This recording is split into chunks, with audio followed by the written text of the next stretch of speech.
Assalamualaikum warahmatullahi wabarakatuh. Para pecinta Safrial TV yang saya hormati, mahasiswa yang mencintai karya sastra, suka kreativitas dalam bidang sastra, dan para mahasiswa yang belajar sangat sastra. Pada kesempatan ini, kita akan membicarakan tentang bagaimana mengolah puisi menjadi hidangan yang dapat dinikmati oleh semua kalangan. Oleh karena itu, supaya kita dapat membicarakan dengan lancar, saya selalu mengajak kita semua, mari kita berserah diri kepada Allah Subhanahu wa Ta'ala, Tuhan yang Maha Esa, agar kita selalu dilindunginya, selalu diberikan petunjuk ke jalan yang benar, dan selalu diberikan hidayah. Jiwa dan raga ini milik Yang Maha Kuasa. Selagi kita bernapas, selagi kita hidup, kita coba mengisi otak kita ini dengan perbuatan-perbuatan yang positif untuk menambah ilmu pengetahuan kita dan membuat kemaslahatan bagi umat manusia. Salawat dan salam kita aturkan kepada Nabi besar Muhammad sallallahu alaihi wasallam. Allahumma salli ala Muhammad wa ala ali Muhammad. Assalamualaikum ya Rasulullah. Mudah-mudahan kita jadi umat yang bisa mengikuti jejak beliau dan bisa mengamalkan apa yang beliau anjurkan sesuai dengan wahyu Allah yang beliau sebarkan, yaitu Al-Quran, menjadi manusia yang berakhlak, akhlakul karimah, dan mempunyai sifat sidik, amanah, tabligh, dan fatonah.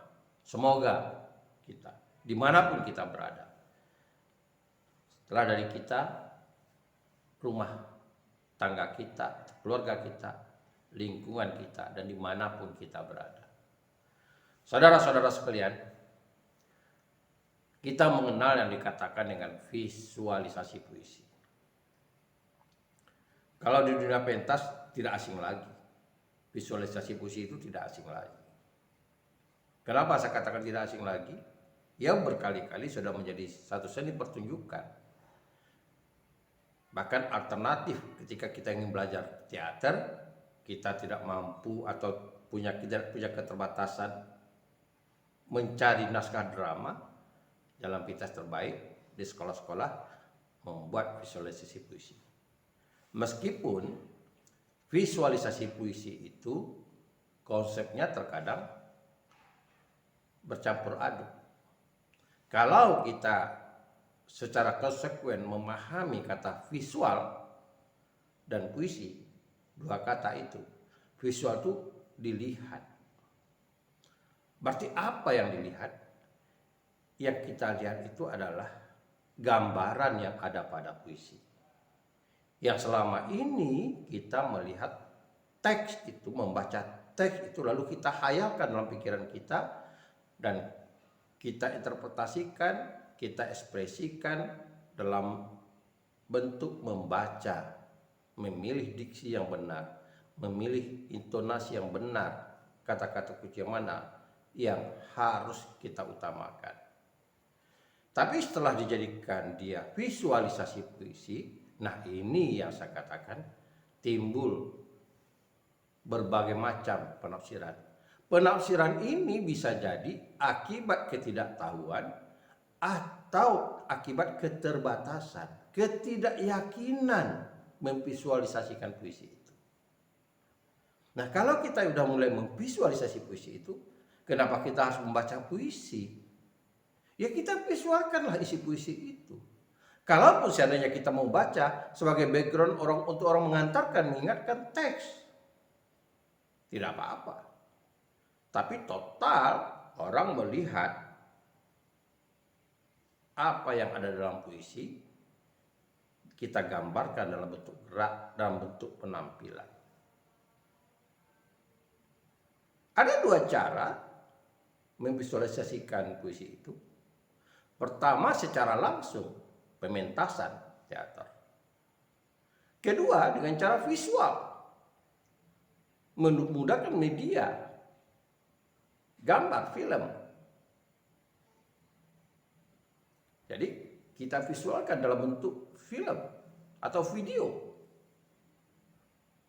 Karena tidak mungkin kita pentaskan dalam bentuk teater kalau misalnya lokasinya itu menggunakan tempat yang banyak.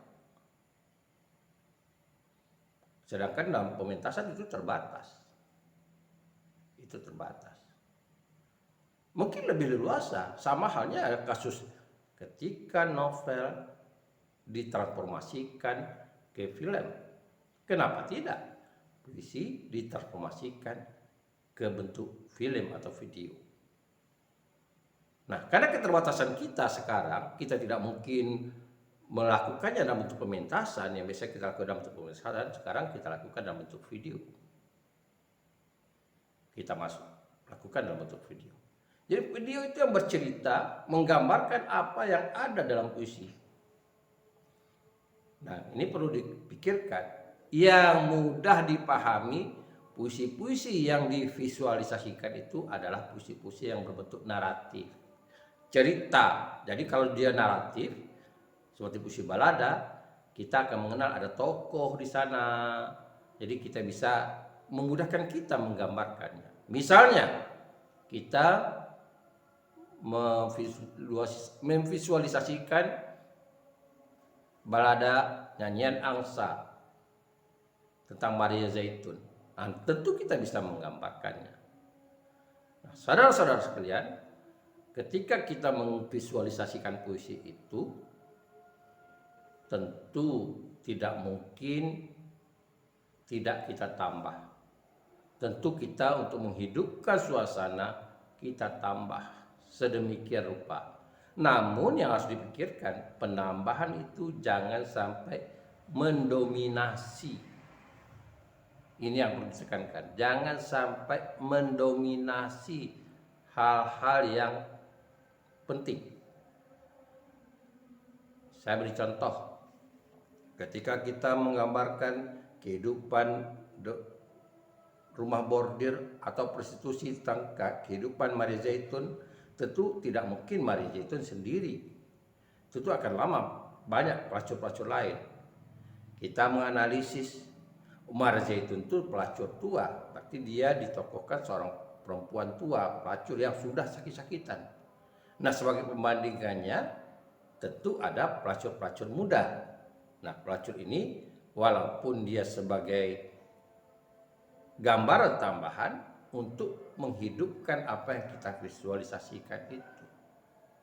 Kita menggambarkan Germon dalam otak kita, ketika kita baca mungkin beragam-ragam hayalan kita tentang seorang Germo. Nah, silahkan. Apakah orangnya gemuk, kurus, orangnya kejam, atau kemental-mentalan, itu tingkat analisis kita. Tapi penggambaran karakter dalam memvisualisasi puisi itu tidak melemahkan langkah kita memvisualkan cerita. Nah, ini yang perlu kita tekankan. Jadi jangan sampai melemahkan kita memvisualkan puisi itu. Saudara-saudara sekalian, nah, oleh karena itu, apa langkah-langkah mau kita lakukan? Yang pertama, Anda pilihlah puisi yang layak untuk divisualisasikan. Yang kedua, langkah kedua, Anda baca berulang-ulang sehingga Anda tahu apa yang dinarasikan dalam puisi itu. Saya katakan tadi yang paling bagus itu narasi.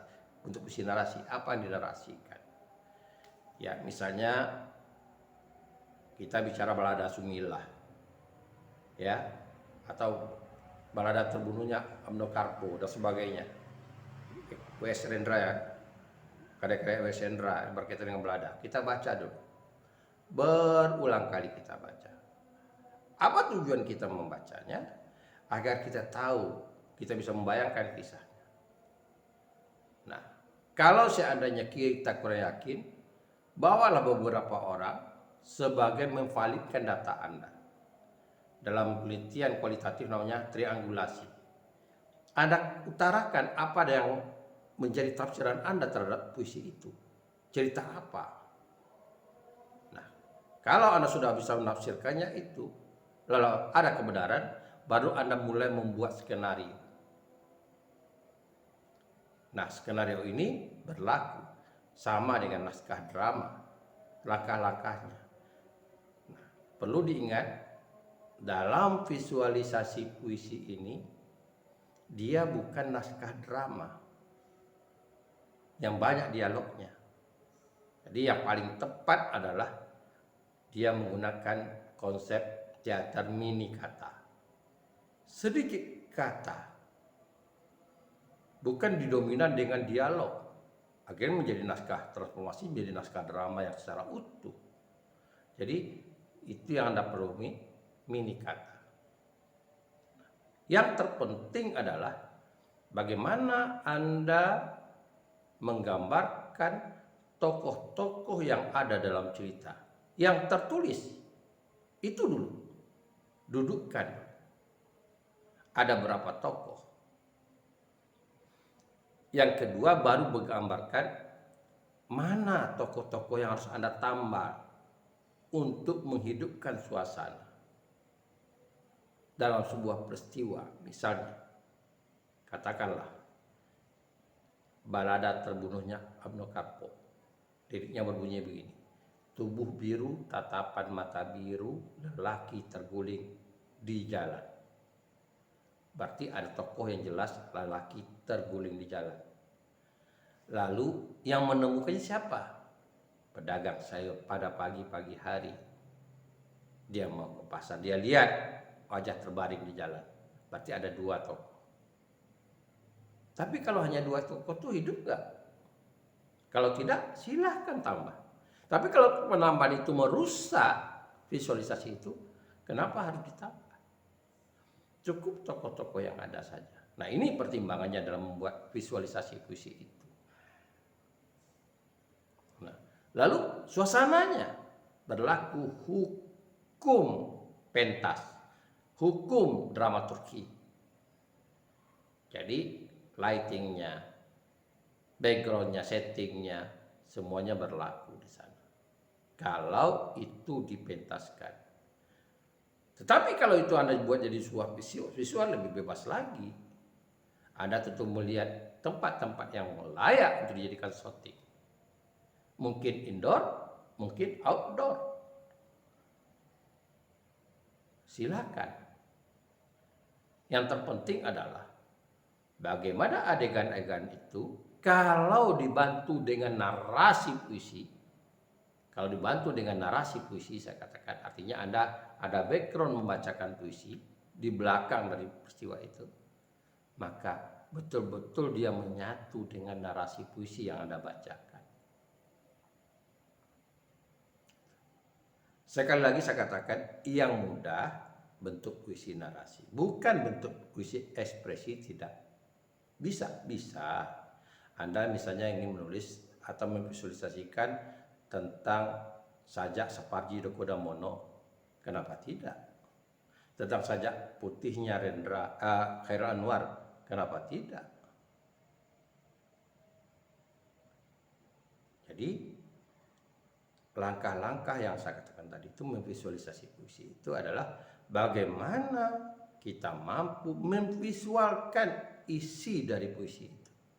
Tapi kalau yang kita visualkan itu tidak menggambarkan atau membuat rancu orang menginterpretasi puisi itu, maka visualisasi ada itu gagal. Oleh karena itu berhati-hatilah dalam memvisualisasi puisi. Dan ini langkahnya. Kalau Anda ingin memvisualisasi puisi, pilihlah puisi yang bagus, yang layak Anda puisikan. Dan ini akan menarik. Jadi kalau seandainya Anda mengkhususkan membuat konten visualisasi puisi, kenapa tidak? Memvisualisasi puisi itu bisa menjadi film-film pendek yang durasinya 5 menit, 10 menit. Dan bisa dijadikan konten. Selamat mencoba. Semoga Anda berhasil. Assalamualaikum warahmatullahi wabarakatuh.